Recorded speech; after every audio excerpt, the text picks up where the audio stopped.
खाना तो पड़ेगा ही। सुनो जी, ये हलवा है या सूप? ये तो ये हलवे का सूप लग रहा है, पर ये खाना है कि पीना है समझ नहीं आ रहा। ये ना खाना मत, वरना बाद में दवाई खानी पड़ेगी। नहीं खाऊंगा तो दादाजी की डांट खानी पड़ेगी। खाइए ना। हाँ हाँ, शुरू करो भाई, शुरू करो। हाँ हाँ।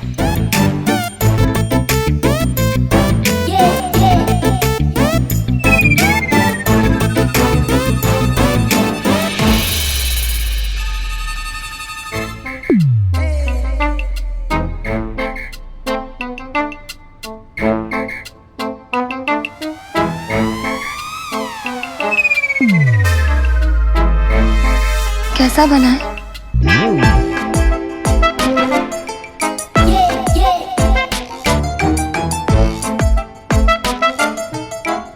वाह, आनंद आ गया बेटा।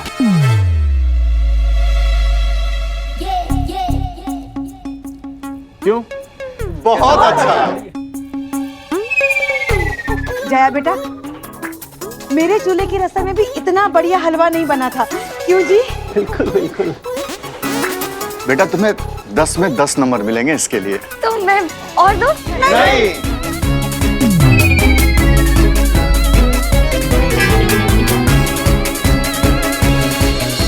क्यों? अगर अच्छा बना है तो और लीजिए ना। वो दरअसल बात ये है ना बेटा कि टेस्टी खाना, हाँ, जितना कम खाया जाए ना उतना ही स्वाद उसका ज्यादा देर तक जुबान पर रहता है। अरे बेटा, ये हलवा इतना स्वादिष्ट बना है कि मुझे चंद पंक्तियां याद आ गई, पर अब कंफ्यूज हूँ कि पंक्तियां सुनाऊं कि हलवा निपटाऊं। मजा आ गया। सच में? हाँ, सच में इतना अच्छा बना है। मैं भी ट्राई करती हूँ।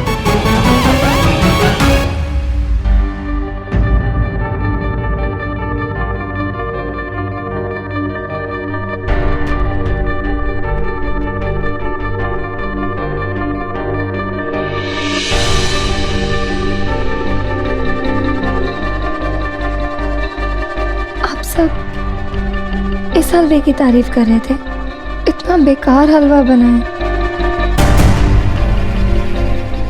मेरा दिल रखने के लिए ना। अच्छा ही तो रुक। मैं जाती हूँ।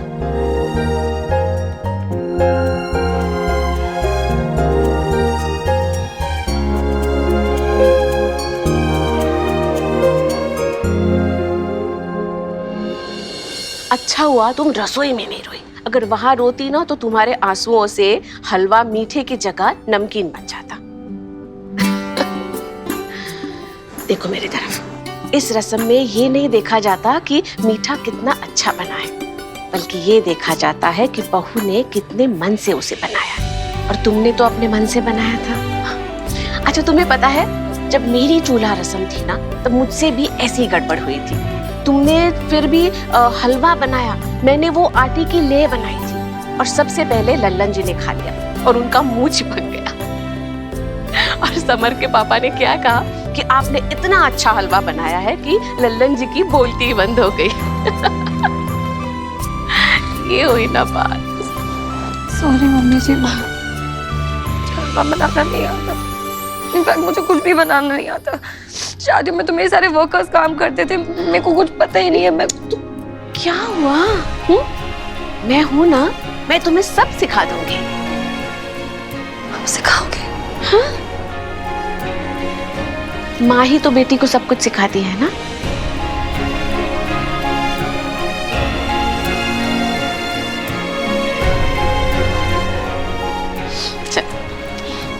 अच्छा चलो, तुम दोनों तैयार हो जाओ, घर जाना है ना पगफेरे के रस्म के लिए। शाम को थोड़ा सा जल्दी आ जाना, वो सोसाइटी की लेडीज आ रही है जया की मुंह दिखाई के लिए, ठीक है?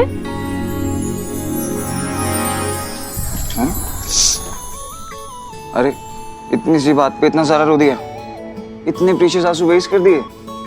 सॉरी समर, वो हलवा मैंने। हलवा कौन सा? ये जो बहुत टेस्टी, मैं और लेकर आया। तुम क्यों खा रहे हो? ये इतना खराब बना है। अरे इसे खराब मत बोलो, तुमने इसे बनाया और इसे तो झूठा भी किया। समर, नहीं तुम मत खाओ, मुझे बिल्कुल अच्छा नहीं लग रहा है। पर मुझे तो अच्छा लग रहा है। जया, तुमने पहली बार अपने हाथों से मेरे लिए कुछ बनाया है। मुझसे पूछो इसकी वैल्यू, मुझसे पूछो तुम्हारे हाथों का टेस्ट कितना अच्छा है।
जया, जया, जया, जया, रो मत। हाँ, रिलैक्स। हाँ, जया रोना बंद करो। भाभी, वो जया रो रही थी ना, तो मैं उसे चुप करवा रहा था। देखा मैंने, बड़ी माँ ने सारा सामान गाड़ी में रखवा दिया तो आप लोगों को बुला रही हूँ।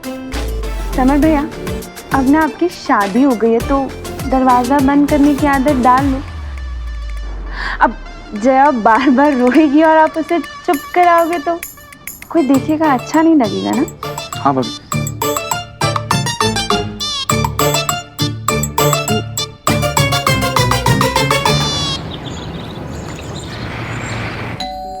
लगता है जया आ गई, जल्दी दरवाजा खोल, बाहर खुला खड़ा रखेंगे। आओ माँ, आओ ध्यान। हाय जीजू।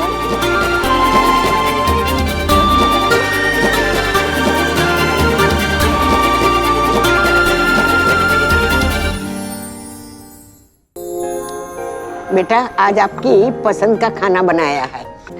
माँ सुबह से लगी हुई थी कि जया को ये खिलाऊंगी, समर को ये खिलाऊंगी। लेकिन मैं तो सिर्फ राजमा चावल ही खाऊंगा, मेरे तो यही फेवरेट है।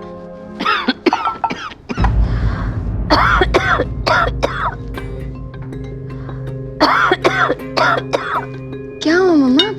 कुछ नहीं बेटा, पानी, थोड़ा सा पानी। आप ठीक हो ना माँ? ठीक हो? हाँ मैं ठीक हूँ बेटा। कल की रात कैसी थी तेरी? कुछ नहीं, आप लोग से बात करते करते तक टाइम बीत गया था कि समझ सो ही गया। हाँ।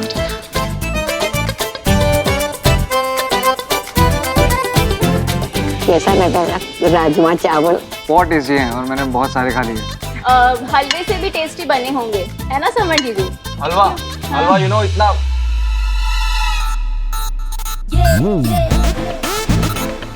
इतना टेस्टी था, जैसे राजमा चावल टेस्टी है ना, वैसे ही हलवा था, बहुत टेस्टी था।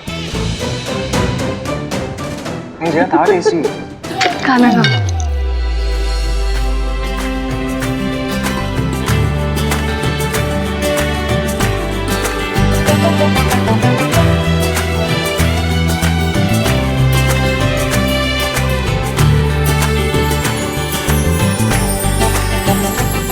थोड़ी देर और रुक जाना आपको ना प्लीज।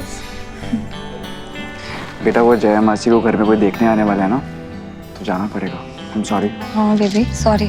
मम्मा वो मम्मी जी को कह के भी आए थे कि शाम को जल्दी आ जाएंगे। कोई बात नहीं बेटा, फिर कभी आराम से आ जाना। बाय मम्मा। Bye bye. बाय मम्मा। मम्मा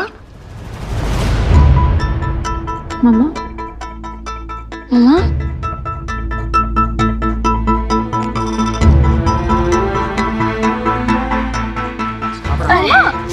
Jaya don't panic, don't panic. पानी गिव मी वाटर। माँ आप पानी पानी पियो आप प्लीज। क्या मम्मा जया मुझे कुछ नहीं हुआ है। कैसे बातें करो, कैसे कुछ नहीं हो, खांस रहे हो आप, बुखार भी है आपको। शादी की थकान में थोड़ा सा मामूली सा वो बुखार होगा बेटा। मैं बिल्कुल ठीक हूँ। तू अपने ससुराल जा, मुंह दिखाई की रस्म के लिए।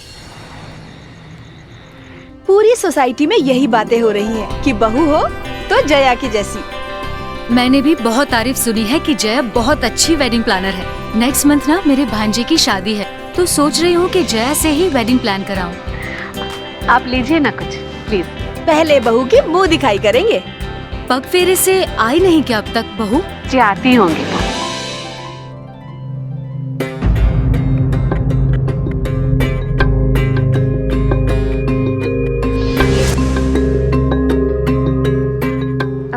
लो समर भैया भी आ गए।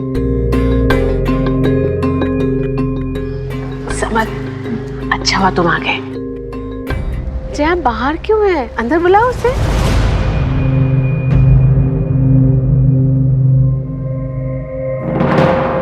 क्या हुआ समर, जया कहाँ है? माँ वो नहीं आई, वो अपने मायके में रुक गई।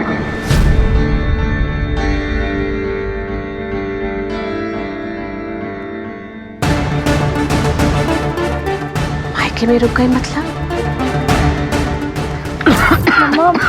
जया मैं अपने फैमिली डॉक्टर को कॉल करता हूँ, माँ आप मेडिसिन खाएंगे ठीक हो जाएगा। नहीं समर, मुझे कुछ भी नहीं हुआ है। समर, आपने दवाई ली सुबह से? बेटा तेरी आने की खुशी में नहीं ली ना?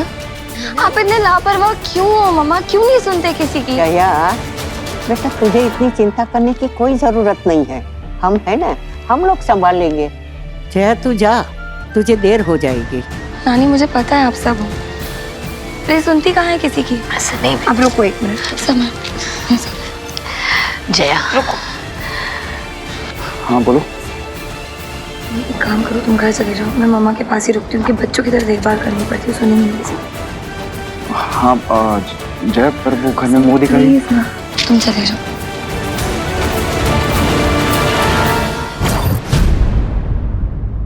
क्या हुआ रमा बहन, बहू नहीं आई साथ में?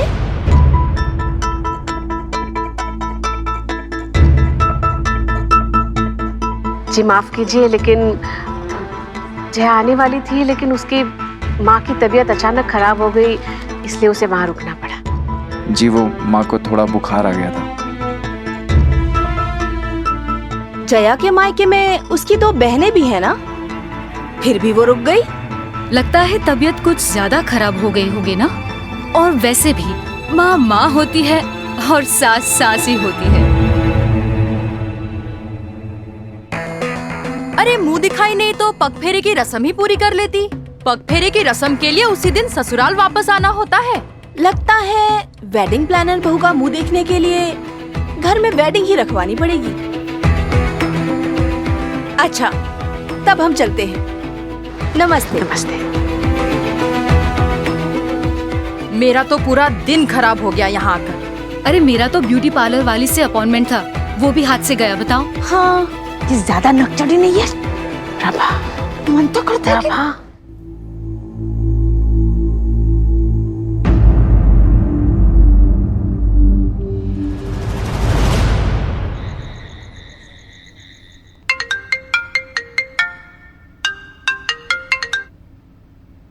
हेलो। हाँ समर, पहुँच गए तुम आराम से? और मम्मी जी को बता दिया ना? और हाँ मैंने मम्मा को दवाई दे दी है, उन्होंने ले ली, सो गई है। आई होप सुबह तक बुखार भी उतर जाना चाहिए। हेलो समर, सुन रहे हो? जया तुम्हारी माँ का ध्यान तुम्हारी बहनें भी रख सकती थी ना। मतलब ये कि तुम्हें पता था ना कि आज कुछ सोसाइटीज की लेडीज आएंगी तुम्हारी मुंह दिखाई के लिए। पता था ना तुम्हें कि पग फेरे की रस्म पे उसी दिन वापस आना होता है, पर फिर भी तुम वहीं रुक गई। समर, मुझे मम्मा की फिक्र हो रही थी, उनकी तबीयत खराब है। तो जया माँ की फिक्र मुझे भी है, इसलिए तो मैं डॉक्टर को बुलाना चाहता था। इनफैक्ट तुम्हारे पूरे परिवार को उनकी फिक्र है। जया वो भी तो उनका ध्यान रख सकते थे ना। क्या ये भी हो सकता था कि तुम उन्हें दवाई देके यहाँ आ जाती? और रस्म करके वापस मायके चली जाती। एक बुखार ही तो था यार। बुखार ही तो था? समर, तुम्हें पता है जब मुझे बुखार होता है तो मम्मा पूरी रात सिरहाने पे बैठी रहती है, और जब उनकी तबीयत खराब है मैंने छोड़ के आ जाती। अरे मैं छोड़ के आने के लिए थोड़ी ना बोल रहा हूँ जया, मैं सिर्फ ये बोल रहा हूँ कि कुछ तो मैनेज हो सकता था ना। मतलब वहाँ पे इतने सारे लोग हैं उनका ख्याल रखने के लिए, और यहाँ पे मुंह दिखाई की रस्म पे तुम्हारा होना कितना जरूरी था यार। मैं थोड़ी ना बैठ जाता तुम्हारी जगह पे, अपना फेस थोड़ी ना दिखाता यार। तुम समझ नहीं रही हो बात को। मैं नहीं समझ रही। यू नो व्हाट समर, तुम सही कह रहे हो, तुम ही सही हो, मैं गलत हूँ। अपनी मम्मा की फिक्र करना ना गलत है यार। मैं फाइन।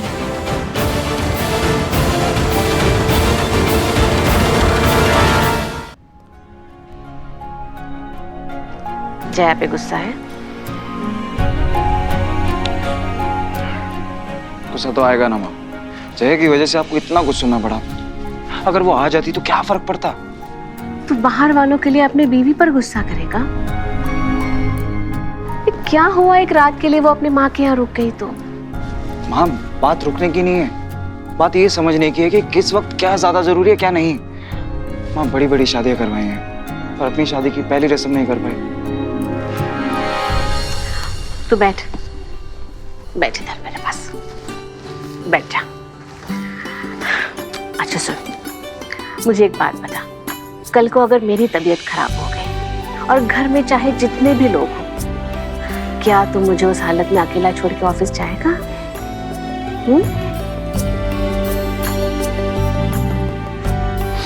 देख बेटा, बेटा हो या बेटी, दुनिया में कोई भी अपनी माँ को उस हाल में छोड़ के नहीं आ सकता। मैं कभी नहीं चाहूंगी कि जया अपने मायके वालों के लिए पराई हो जाए, इसलिए उसने जो किया सही किया।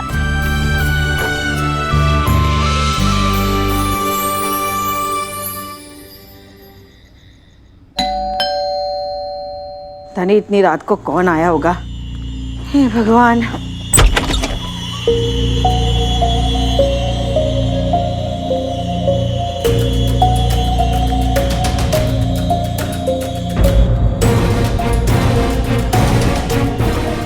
सत्या जी आप? नमस्ते, आइए आइए।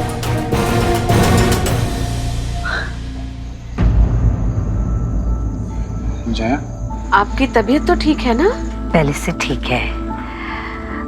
माफ कीजिए इस वक्त आप लोगों को डिस्टर्ब किया। अरे ना बेटा, अपने घर में आने के लिए वक्त थोड़ी ना देखा जाता है। आप अंदर आइए ना, प्रभा कुछ चाय वगैरह। हाँ आइए। जी नहीं, मैं तो बस जया को छोड़ने आई थी।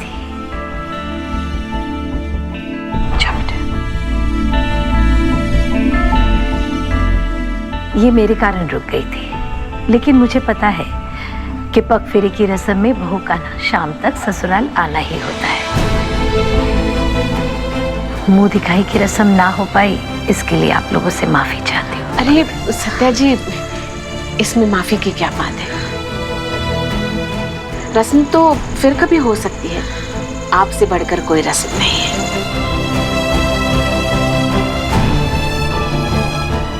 अच्छा, मैं चलती हूँ। आप अकेले कैसे जाएंगे?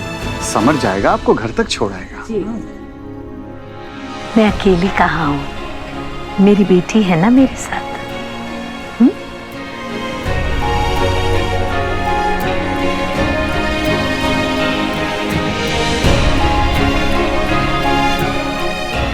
Good night.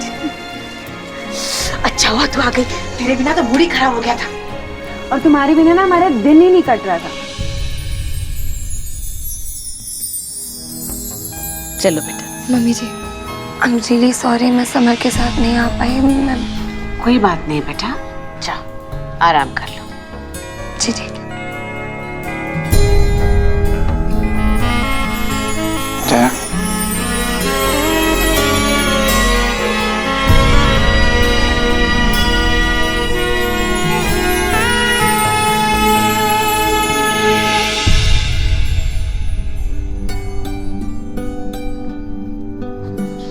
इसीलिए मैं कह रही थी गुस्सा मत कर।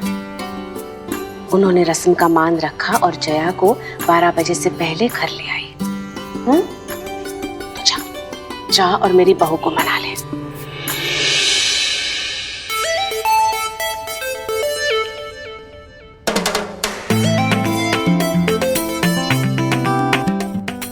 गुस्सा हो? नहीं नहीं, मैंने ना वो मेकअप ऐसा किया है इसलिए लग रही हूँ। अभी मेकअप उतरेगा ना बिल्कुल ठीक हो जाऊंगी मैं। अच्छा, अगर ऐसा है तो मैं मेकअप उतार दूं?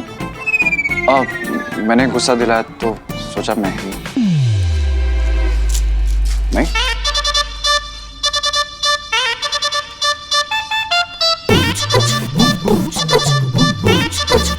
क्या हुआ? चुप रहिए।